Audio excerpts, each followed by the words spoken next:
Guys, ഇന്ന് നമുക്ക് അമൃതം പൊടി വെച്ചിട്ടൊരു ലഡു തയ്യാറാക്കിയാലോ. അപ്പോൾ ആദ്യം തന്നെ പാനിലോട്ട് നെയ്യ് ഒഴിക്കുക.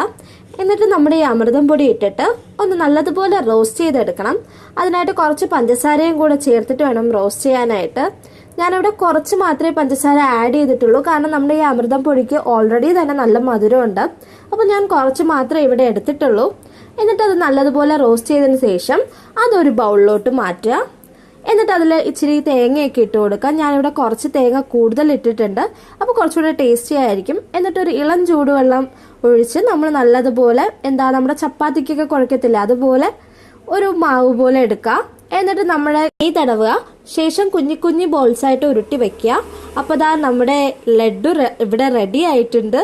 അപ്പോൾ എല്ലാവരും ഇത് ട്രൈ ചെയ്ത് നോക്കണം. കുഞ്ഞുങ്ങൾക്കൊക്കെ സ്നാക്സ് ബോക്സിലൊക്കെ ഈസി ആയിട്ട് നമുക്ക് ഉണ്ടാക്കി കൊടുക്കാൻ പറ്റുന്ന ഒരു ലഡു ആണ്. അപ്പോൾ എല്ലാവരും ട്രൈ ചെയ്യുക. അടുത്ത വീഡിയോയിൽ കാണാം.